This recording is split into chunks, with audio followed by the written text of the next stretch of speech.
Whatever you believe about yourself will play a huge part in determining how successful you are in life. Your beliefs will determine so much of what you're capable of doing. In this episode of the Changing Minds podcast, we're going to dive deep into beliefs, and particularly, we're going to dive into your identity, the beliefs that you have about yourself. We're going to unpack in a messy sort of way the incredible science of belief, so that by the end of this episode, you're going to find yourself with a clear idea of exactly what you need to do to transform the way in which you think and feel about yourself. This episode is going to be a really, really fun ride. Let's get ready to go. Welcome to another episode of the Changing Minds podcast. I'm Owen Fitzpatrick, and today we're going to talk about a topic that I absolutely adore. We're going to be diving into the nature of belief. So if you see me getting too excited and I'm like speaking really quickly and I'm like having all of these weird expressions on my face, like I'm eating a gorgeous banoffee, that means we're talking about beliefs and we're talking about stories, my favorite topics. So forgive me if I get too excited, too animated, and you're thinking to yourself, Owen, you really seriously need to get a life. If you're thinking that, shame on you. But I'm going to do my best. Today, we're going to be talking about the beliefs that you have in yourself. To believe in yourself does not mean that everything needs to go your way. It does not mean that everything needs to be perfect. And it certainly does not mean that you've got it all figured out. To believe in yourself means that despite things not being figured out, despite the fact that there is uncertainty, you still choose to believe. Believing in yourself is a bet that you make. And in this episode, we're going to dive into beliefs. We're going to look at the stories that we tell about ourselves, about who we are. We'll talk about the framework that I have in terms of from the field of belief leadership, which will walk you through how beliefs are made and therefore how you can change those beliefs. And in reality, we're going to dive into and focus much more on the identity that we have. And an identity is basically the beliefs that we have about who we are, the way in which we conceptualize ourselves. And so by the end of this episode, I want you to be able to very effectively identify the beliefs you have about you and to be able to work on them so you can start to expand and improve and update your identity. You can transform how you conceptualize yourself. And by the end of this, you can change the way you think and feel about you. Right? I want to help you to believe in yourself. So with that in mind, let's start, like I like to start, by defining terms. And I'll give you my definitions of these different concepts. First of all, we got the concept of belief. And a belief is an idea that you feel certain about. Right? Now, a conviction is like a strong belief. It's when you really feel certainty about a particular idea. Knowledge is whenever you've got justification and evidence that backs up your belief, whereas assumptions are beliefs that are almost implicit. You assume this is true. You don't even think about it. It's like beliefs that you're not always aware of, that are underneath the surface. Values are beliefs that you have about what's important. Your ideology is beliefs about the way in which the world works. And your identity is your beliefs about yourself. So in a nutshell, those kind of definitions help us set the stage. So whenever I use one of those terms, you'll have some idea at least what I'm describing or what I'm discussing or what I mean in this moment. I also, as you know, like to get into the brain. I like to get into the mushy brain and start to pick away at all the different elements of the brain. So let's talk about brain science and let's talk about beliefs. We have a few concepts here we need to recognize. The first is the concept of neuroplasticity. This basically means our brains have the capacity to learn. They do so by making more connections. We've got all these billions of neurons and stuff in our head. Every time we learn things, we make connections between neurons. Your brain is able to make new connections. You're able to double down and make stronger connections. The stronger connections that you have, the more that becomes a habit, the faster it becomes, the more likely you are to go down that route, to feel those feelings, to experience those thoughts.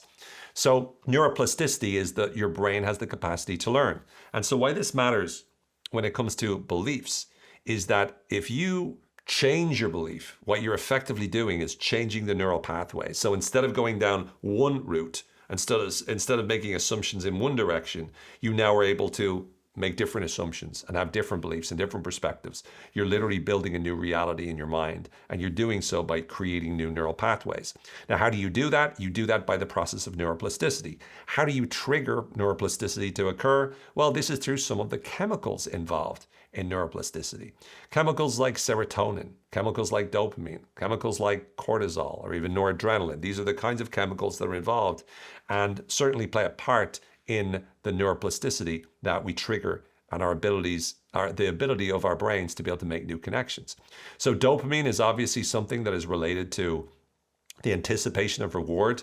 And whenever we believe something and we get rewarded for believing in something, we get a hit of dopamine, which makes us be more likely to believe it. And that's why oftentimes it's hard for us to change our beliefs in this way. So the learning from there is that we need to be able to figure out, how can we reward ourselves for being wrong? How can we reward ourselves for updating our priors? Now, a prior is like our prior beliefs. How can we reward ourselves for that? So one of the interesting things is that when you have what I call the belief growth mindset, then that belief is your ability to be able to grow and improve and update your beliefs.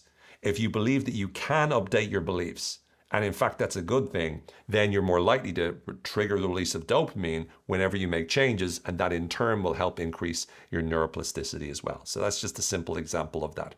Serotonin's more to do with feeling content and secure and confident in, yourself in this moment in time. The more serotonin, let's say, and this is simplified, but the more serotonin you have going on in your system, the more confident you are. The more confident you are, you could argue, the more you believe in yourself.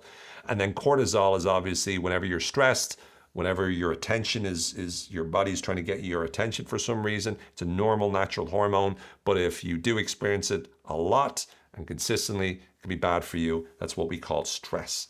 And so what we need to recognize is when our brains are full of cortisol, that tends to make us be more likely to doubt ourselves as a result. So what you're trying to do, if you're trying to boost the neuroplasticity and increase how we feel confident and how we believe more in ourselves, is you want more serotonin. You want the dopamine to be switched in terms of dopamine from learning and improving and updating your beliefs. And you want a reduction of cortisol in a nutshell. Very simplified way of thinking about this. The PFC, known as the prefrontal cortex, is the front part of your brain here. And that's responsible for a lot of judgments, decision-making, evaluations of things. And of course, that also happens to be the seat of where a lot of the conceptualization you will have over the particular ideas that hopefully you'll be able to change your mind on will reside. Now, the problem is a lot of times the prefrontal cortex goes into argumentation mode where it tries to prove what you want to believe as opposed to actually analyzing it or objectively exploring it. And that's why you really do need to drive yourself towards wanting to update your belief and wanting to see what's really true. The amygdala, which is often described as more the emotional part of the brain, is just the part of the brain that lights up whenever you get new information. And it figures out, is that new threatening information or is that new opportunity? And that also is something that will always connect in. There's a constant connection between that and the PFC, the prefrontal cortex. There's also the AMCC, the anterior mid-cingulate cortex, which is the part of the brain, generally speaking, that is involved in us being resilient, continuously going after whatever it is that we want. And then lastly, we got the insula, which is the part of our brain that kind of interprets what's going on in our body. So again, we bring all of this back to belief.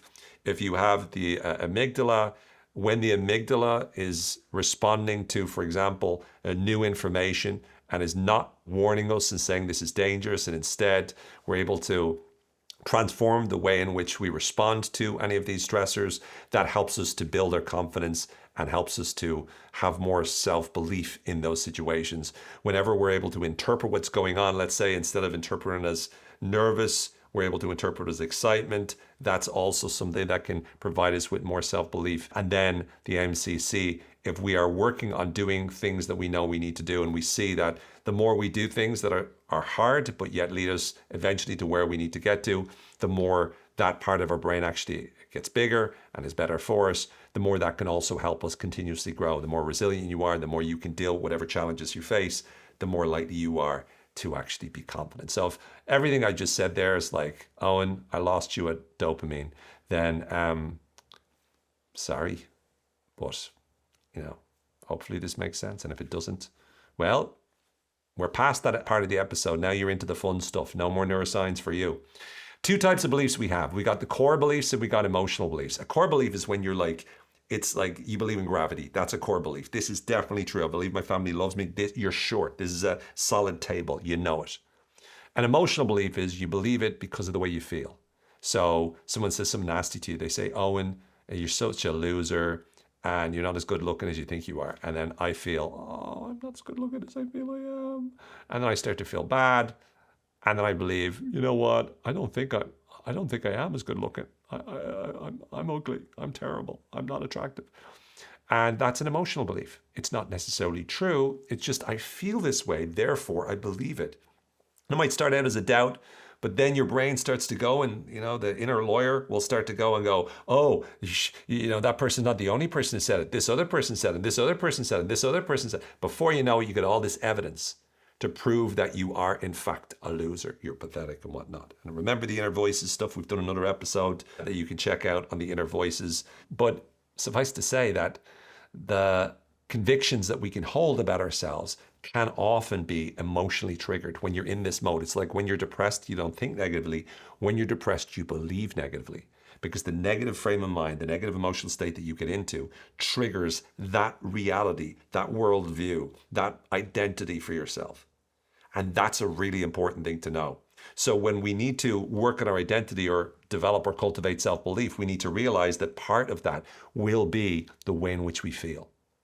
And so changing your beliefs is not just about, oh, logically, I'm going to change the way I believe. I'm going to challenge my negative limiting beliefs by finding counterexample. That's good, but it's not enough. We need to change the way we feel. We need to transform the way we feel about ourselves. And when we do, that will give us a shot. So that brings us to, how do we believe what we believe? Why do we believe what we believe? What happens that leads us to the conclusions that we form? And we'll explore what I call the misinformation of the mind. I like the ring to that. I like the way in which I phrase that. But we'll talk about the misinformation of the mind. And it starts with the fact that, look, your brain's job is not to make you happy. It's not to make you confident. It's not to make you successful. Your brain's job is to keep you alive. In order to do so, it makes predictions. And it makes predictions about what's going to happen next. And it does so by looking at the world on the outside, by looking internally and interoception and the insulin and all that sort of stuff, by figuring out what's going on in my body. And then by remembering what's happened in your past and your memories, the concepts that you formed, the beliefs that you have, all of that from the past. That's what your brain will do. It will go back and try to figure out, what does it mean that I'm in this situation? Based upon what I can see and hear and feel, based upon what's going on in my body, what does that mean I need to do next? It's trying to find meaning. It's trying to figure out, what is the action I need to take right now? And so a lot of the beliefs that we have, these concepts we have, very much inform how we internalize or experience the world. In other words, you will look back into your past, and because of your beliefs will then largely influence your behavior. And we start to form beliefs when we're very, very young, right? When you first are a child and you're a little baby, you notice patterns. Your brain is a pattern recognizing device. So your brain will notice patterns and then will say, whenever this happens, whenever I cry, I get attention. Ergo, crying causes attention. Whenever my mother doesn't get enough sleep, she gets angry. There's lots of situations where we form these beliefs. We start to identify. We see an animal and we say doggy. And someone says, yes, it's a doggy. So we go, this is a doggy. Then we see a horse and we go, doggy. And then the person says, you're an idiot. Of course, it's not a doggy, it's a horse. Of course, they don't say that. You're a little baby. That would be very mean and cruel. Imagine turning around to the baby and going, you're an idiot. Blah. It's a terrible way of speaking to a child. Poor child. Anyway, it's a baby. It's a dog. No, it's a horsey. Oh, it's a horsey. It's a dog. It's a horse. It's a dog. That's how we develop the capacity to be able to notice the pattern and go, okay, I believe that that's that. Now, we then have knowledge. That becomes knowledge because there's evidence to back it up. But the brain doesn't always distinguish between knowledge and beliefs. Because to a degree, a lot of times when we believe something, we don't even articulate that we believe it. We articulate that we know it. In other words, we often conflate knowledge with beliefs. And if we look at how our beliefs are formed, we have to realize that our beliefs are largely formed by the stories that we tell ourselves about what's going on. And so stories ascribe values to things. Stories find the connections between things. Stories say, when this person does A, B happens, cause and effect. Or when they do say A, this means B. This is a sort of a meaning that they form in their mind.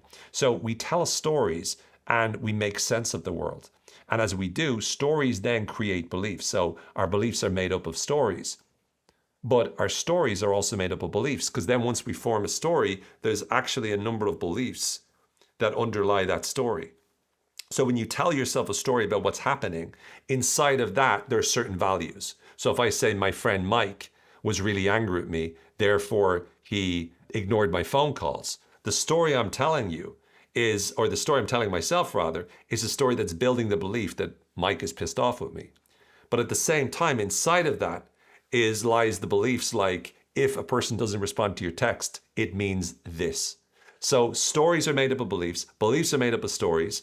And what that means is that if we want to change beliefs, we can change the beliefs by going after the beliefs, but we can also look at the stories themselves as well. Isn't that fun? So let's talk more about stories. And this is one part of what I call the scaled model for changing beliefs. In a nutshell, in order for us to change our beliefs, we have stories, we have community, which reinforces our beliefs, we have the actions we take, which also affects and influence our beliefs, we have the logical reasoning we use to justify beliefs, we have emotional reasoning we use to be able to, that causes us to feel strongly about beliefs, and then we have the driver desire to believe it. In other words, how motivated you are to believe a particular idea. So let's unpack each of these so that you can get a sense as to how we might tackle some of the limiting beliefs we might have. The stories, let's get back to the stories. What are the kinds of things that influence the stories we tell about ourselves? Well, first of all, we've what we call false memories. And a false memory is simply a memory, right? Because all memories, every memory we have is not exactly as accurate as we would like it to be.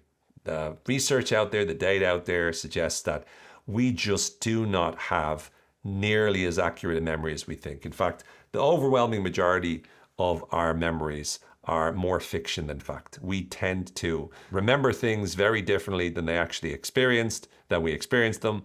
And as a result of that, they become the story. So whatever memories that you have, they're simply stories you're telling yourself about what happened in the past. And remember, depending on what story you tell, or depending on what version of history you're building for yourself, that will dictate how you experience the present and certainly the decisions that you make in the future. There's also where your focus is. And by the way, all of these are starting with F, but it's your focus in what I call your information ecosystem. This is really the stories that you pay attention to. So what kind of media do you consume, right? What kind of channels are you watching? Are you studying a variety of different channels or media sources, or are you sticking to Fox News? Are you sticking to CNN, MSNBC? If you live outside of the States, are you just watching one source of news? Or are you looking at a few different ones? Are you spending a lot of time watching the news so that constantly all you're seeing is everything that's going wrong in the world? Like, what is it that you're identifying? What is it that you're looking at? And wherever you put your focus, that will determine what you're taking in. It's like Zig Ziglar talked about before. It's like your diet. If you eat junk food all the time, don't expect you to be healthy. If you take in junk information all the time, don't expect your mind to be healthy. So where are you putting your focus, and what kind of information are you exposing yourself to? Are you getting caught up in echo chambers where you're constantly reinforcing the beliefs that you have about yourself? Next, we have false authorities. These are the people that we believe in, and we give them credence over ourselves. So when it comes from an identity point of view, these are the people that tell you that you can't amount to anything. The teachers that told you that you weren't good at anything. I was told by an art teacher once to never pick up a paintbrush again, and she would agree to pass me. I took the deal. But once again, that was her opinion. And as a result of that, I built a belief inside my head that said that I was never going to be any good at creativity or art. And I had to overcome that belief, which I did. But the reality is that belief was still something that limited me, that held me back. It was her opinion, her perspective. And we need to recognize that a false authority will inform us as a story that we then will take on because we trust their authority. Whenever we look and focus at all this information that comes in, that will help us form beliefs that are skewed about the way the world works. And whenever we remember things that happen differently, but we remember them in a different way, that again will inform us from a story perspective of our past, which is one of the ways that we make meaning of who we are today. We figure out who we were in the past. And lastly, framing. This is also how stories are presented to you. The word choice. When you do put your mind out there and focus on informational ecosystem, it's not just the information that you're getting, it's the way in which it's framed. It's the word choice that's used. Whenever you hear news, for example, they're always painting one side as the goodies and one side as the baddies. It's a typical trope that's always used. So as you're listening to this from an identity perspective, how things are framed to you, how they're positioned to you, is going to influence what you think about yourself. So it's not the fact that you got a D, for example, or you failed, let's say, a test. It's if the teacher turns around to you and says, another failure. Well, I expected this. That's the way in which they say the information. The information itself is you failed it, but the way they frame it adds fuel to the fire, if you will. So with all of these different kinds of stories, this is going to very much influence the way in which we start to cultivate beliefs about who we are in terms of identity. Then we've got the community. And this is based upon what's known as the social identity theory. And this is the idea that we oftentimes will extrapolate our identity from the people that we surround ourselves with. So when we surround ourselves with people, we will start to be more likely to believe that we are the kind of person that is part of that community. We get a lot of our identity from the groups that we surround ourselves with. We also get social validation when we agree with what the group says and when we disagree with what the outgroup says. In other words, the enemies, the them. We get very much into this us and them perspective. We're influenced by our family. We're influenced by our culture. We're influenced by socialization. We're influenced by the educational system. All of this influences the beliefs that we have. So we need to recognize that a lot of times the beliefs that we form as a direct result of a lot of the people that have been around us. And not just the false authorities, but our peers, the repetition of the messages that we hear over and over again. And these echo chambers can maintain and reinforce these kind of beliefs. After community, the third element we need to look at is actions. This is based upon what is known as self-perception theory. We tend to sometimes look at the actions we take as being information about who we are. And what's important to recognize is that we can often interpret, because I'm taking this action, this is what it means about me. One of the things that James Clear wrote about in his book, Atomic Habits, is that one of the most important ways to change your behavior is to change your identity. And the reverse is also true. If you want to change your identity, you change your behavior, because your brain will look for what you're doing in order to change who you become or who you are. This is something I've been using in therapy for many years. It's helping people to be able to figure out, if you want to become this kind of person, what are the actions you need to take? And once they start taking those actions, they'll then start to form and become that kind of person and build that kind of identity. The next one is logic. This is really about the evidence we use, the logic we use to try to justify our beliefs. And this is the main area most people go to when they try to challenge beliefs, is they try to poke holes in the belief that they have about themselves. So they say, oh, I'm so useless. And they go, well, you're not fully useless and whatnot. But you have to realize that there's thinking errors in place whenever we are dealing with beliefs. Our brains are designed to try to hold on to certain beliefs. And there's a number of phenomena, defense mechanisms, if you will, that we can talk about here. The first is something I mentioned many times, is confirmation bias, where we look for evidence to prove that our conclusions are true and we dismiss evidence that contradicts it. This means we're looking to try to prove whatever belief we have, however messed up it is about who we are, we look for evidence that backs that up. And then whenever information goes in, well, actually, you're a great person, we dismiss it. We don't want to know, right? So this is confirmation bias that kicks in. Again, why does it kick in? Because it's trying to maintain coherence and consistency. It's trying to make sure that we keep believing what it is that we currently believe. Because otherwise, as soon as you realize you're wrong, well, if I'm wrong, then my whole world falls apart. So we try to be consistent. We try to maintain it. We try to hold on to our belief. In fact, so much so, we have another thing, which is called projection. This comes from the psychoanalyst more so, but it's like you project on your own inadequacies to others. So for example, recently I was chatting with a friend and I was complaining about something. I was complaining about people and the situation and the way in which people were to me and all this sort of stuff. And while I was complaining to him, I suddenly realized it was nothing to do with them. I was projecting my own feelings and frustrations. This wasn't about them, it was about me. And in realizing that, it helped me to stop complaining and stop allowing myself to feel victimized by the situation.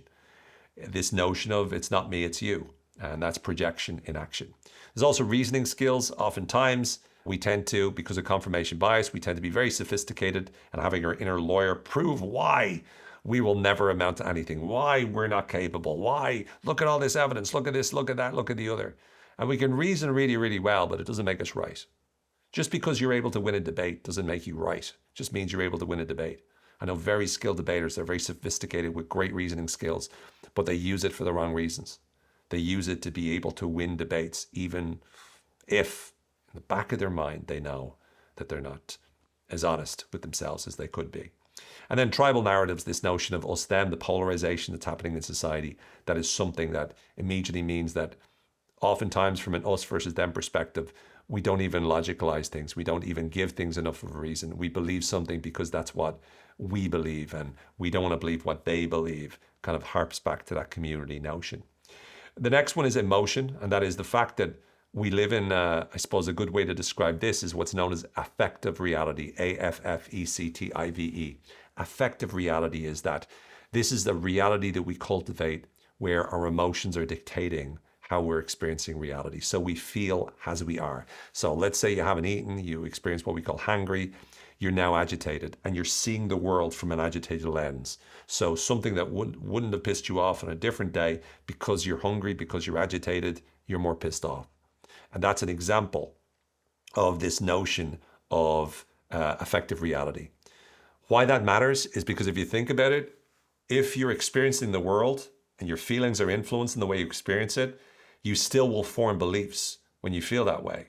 And those beliefs then go into your mind as something that you draw upon whenever you're making the predictions in another place. In other words, when you experience the feeling of feeling frustrated or angry, and then you experience the world, that feeling infects the experience that you're having, which then in turn affects and impacts the beliefs that you form as a result of that experience. Powerful stuff. So we need to recognize the very way in which we feel makes a difference to the beliefs that we form. Therefore, we need to recognize that. And then the final one is drives. This is the motivational reasoning we use. We believe what we want to believe. One of the single biggest pieces of insights from research that I read was that one of the best predictors of what a person believes is based upon what they want to believe, not based upon evidence. It's what we want to believe. And again, it links back to the whole confirmation bias. You want to believe something, so you'll find evidence of it. And I know I'm as guilty of that as any other person as well. It fits in. So with that in mind, since we've unpacked beliefs, and I hope you're enjoying this as much as I am, I love this stuff. I think it's fascinating, right? But if we go in, let's talk about identity and ideology, and let's understand what do we mean by this. Well, identity and ideology are what are called meta-narratives. And a meta-narrative is stories that incorporate stories and beliefs inside of them. So like they're overarching ways of thinking about the world. And ideology is something where you believe this is how the world works. So for instance, one example of a sort of ideological habit might be conspiratorial thinking. So conspiratorial thinking, when you see a conspiracy in something, it's very likely that you'll look at the world with that ideology and you'll see lots of mini stories occurring that are conspiracies. So if your sort of meta-narrative, your ideology is coming from that conspiratorial perspective, then as you see, for example, 9/11, for example, the flat earth, all the crazy stuff, no disrespect if you believe them. What happens is that your brain will go and formulate a sort of conspiracy based upon that. So that's why I call it sort of the meta-narrative. It's like you have this overarching thing, and inside of that, you're able to put in all of these different stories, and they all have the same beat, which is they're out to get us. It's the deep state, etc., etc. And I'm not saying that there's not a deep state. I'm just saying there's not a deep state. No, there might be a deep state. It's just not what we think. Some people think it is, right? In my opinion. Have I got evidence? No, absolutely not. Just guessing, like most of you when you say there's a deep state. Anyway, identity is when you fit everything into your belief about yourself. So you have an overarching belief about yourself, and any small things that occur, the story you tell about those small things are influenced by the general overarching identity that you have. So let's dive into identity. We probably will go into ideology on another podcast episode, because that is going to be fun. And I'm going to piss so many people off when I start talking about ideologies. So let's go into identities, which is a safer place, safer space. And let's talk about how we form our identity. We have memories about ourselves. We have memories about our past, and we build and cultivate and tell stories about what's happened. Remember, a memory is simply the story we tell ourselves about what happened in our past. We have what we call priors, which are beliefs that we have about something before new data comes in. So before we have what sometimes known, or Jordan Peterson would have called an anomaly, or Robert McKee would have called an inciting incident. Something happens to us, some challenge happens to us, and as a result of that, we then might update our priors and assimilate the information. Dave McGraney, in his book, great book, How Minds Change, talks about whenever we come up against something that doesn't make sense in our model of the world, we'll assimilate it or we'll accommodate accordingly.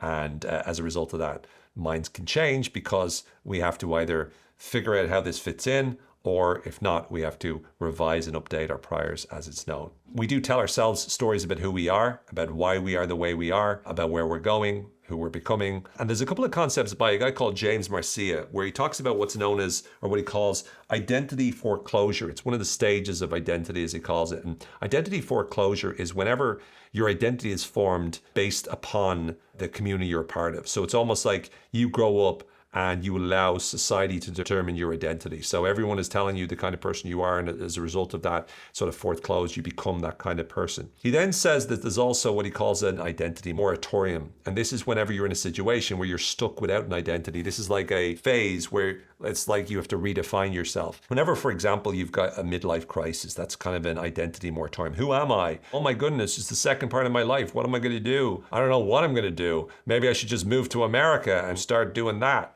Right? I'm not saying this at all from any personal experience. Of course, I didn't move to America because of a midlife crisis. That would be me, midlife crisis, moved to America around about 40 years old. Absolutely not. Wasn't identity moratorium for me. No way. But hypothetically, could be for other people. That might be something like that. You're trying to figure out who you are, for example, right? And so when you go through that phase and you've got this identity moratorium, it means that you're now a little bit looser. You got more opportunity, you got more neuroplasticity. You've got the opportunity to be able to figure out, okay, so who can I be?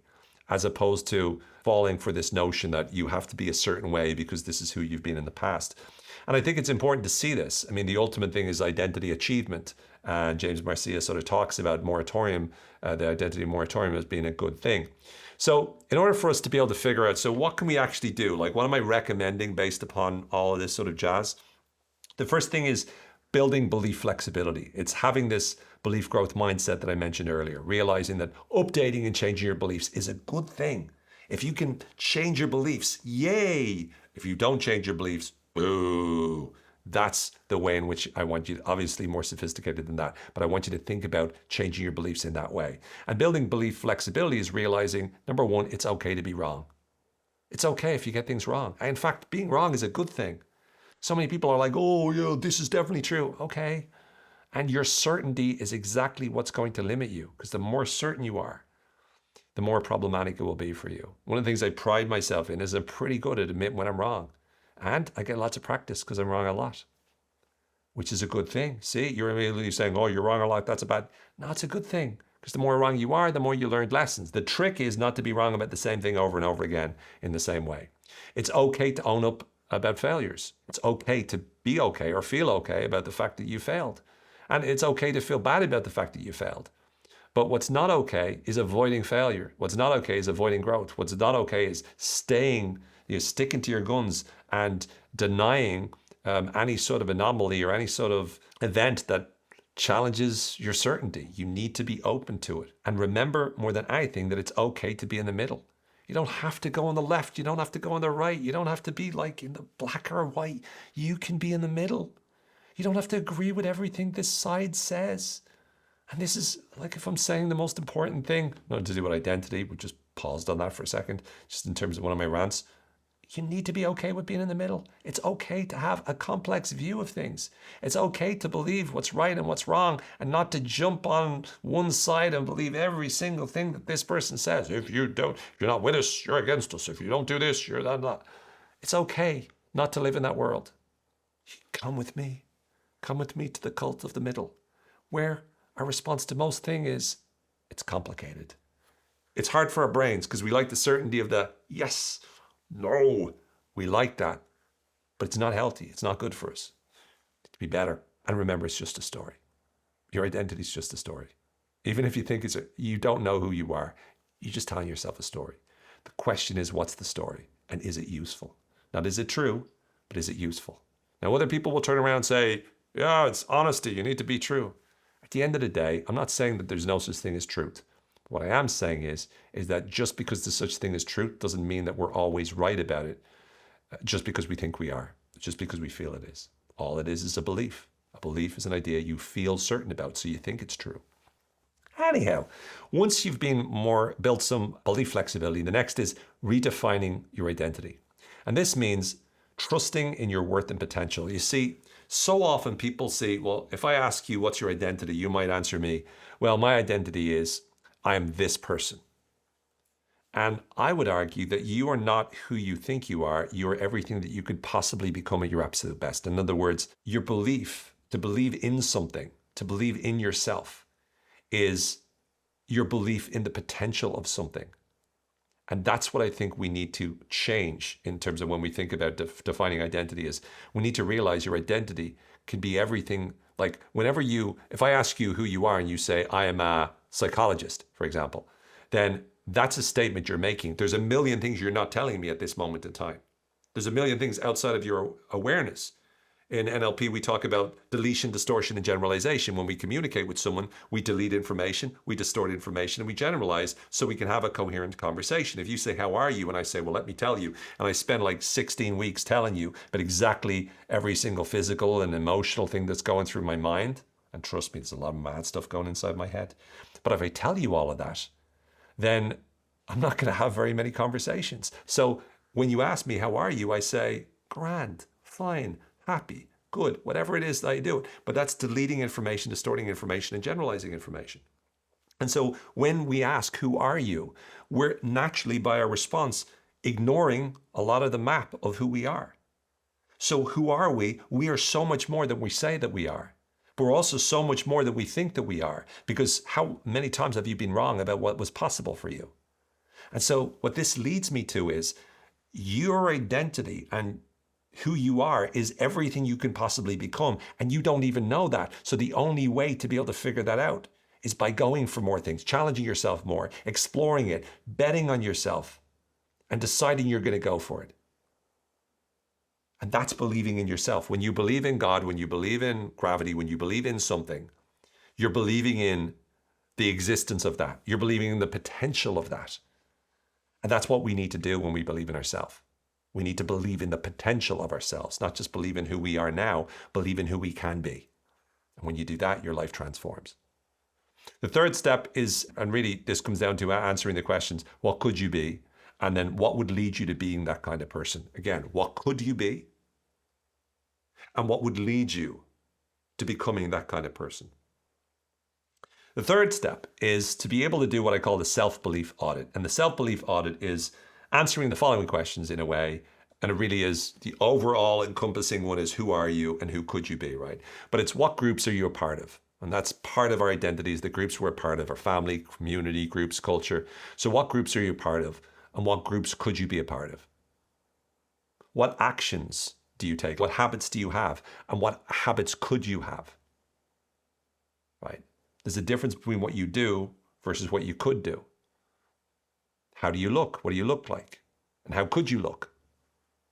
Right? If you're not happy with how you look, if you're not happy with how you dress, if you're not happy with how fit you are, or whether or not you're overweight or not, if you're not happy with it and you want to change it, well, how could you look? What could be possible for you? That's the question. What's possible?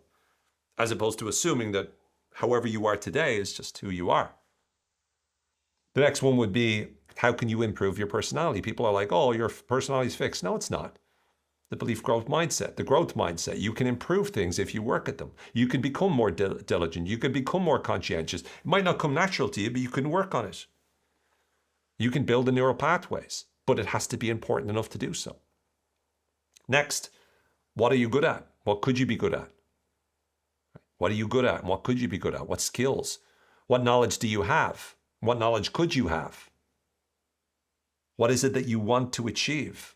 What goals might benefit you even more? What other goals could you set for yourself that makes you strive even higher, strive even more? These are questions where you're just not saying, where am I right at this moment? Because wherever you are at this moment is a result of your past. And the present moment is the past of your future. So if the past leads to who you are today, then who you are today will help lead to who you will be tomorrow. And who you are tomorrow is the belief of exactly what's possible for you. You feel me? You feel me? I told you, this stuff gets me going. I'm infected with the enthusiastic virus. Leverage the scaled model. This is really about the stories, the community action stuff. What new story can you tell yourself about who you are?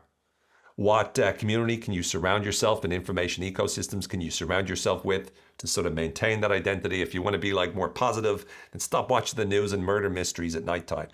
I'm not saying stop watching murder mysteries at nighttime. If that's your thing, that's your thing. But if you want to be super positive, don't expect to wake up every morning going, oh, it's a beautiful day today, when your brain is like reminding you of all these different ways to get away with murder. That's all I'm saying. What actions are aligned with this? What are the actions you would take that are aligned with the kind of person you want to be? What makes you feel this is true? What are the emotions you need to generate and feel on an everyday basis for you to become this person? In other words, what are the kinds of feelings that this ideal person you want to become feels on a regular basis, and how can you cultivate and prime yourself with these emotions? What logic or evidence backs this story up? So does the evidence that would suggest that this is who you are, this is who you could be? And then how incredible will realizing this story is correct or this story is true, how incredible will that be for you in your life? So how amazing will this be for you in your life? And then the final one is build an action plan. Building an action plan is really about going, okay, so number one, what are you going to do now? What are you going to do right now, as soon as you finish this podcast? Maybe you need to go to the toilet because it's a long enough podcast. Once you've gone to the toilet, you've done your stuff, you leave the toilet. I'm going too much into detail here. I mean, I don't know if you want to go. Maybe you're thinking to yourself, well, I didn't want to go to the bathroom. Now I do. Thanks, Owen. But regardless, it's nothing to do with the toilet. I'm saying, what are you going to do right now after you finish this episode? What's the action you're going to take? And then finally, what are you going to do consistently?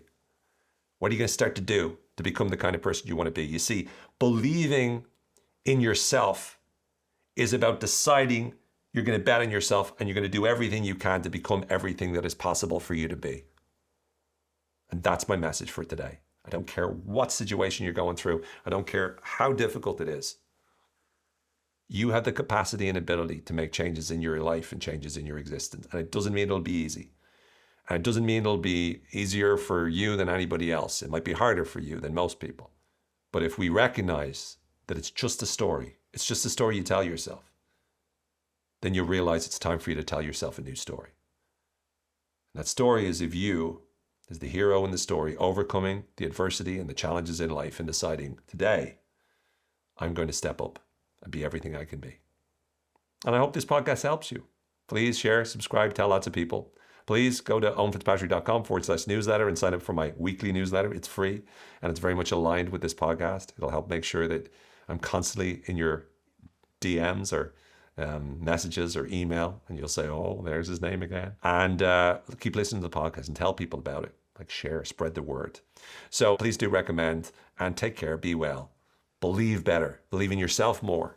I hope this has helped you. I hope you found it helpful and useful and wonderful. For now, take care. May the force be with you. Peace out. Bye for now.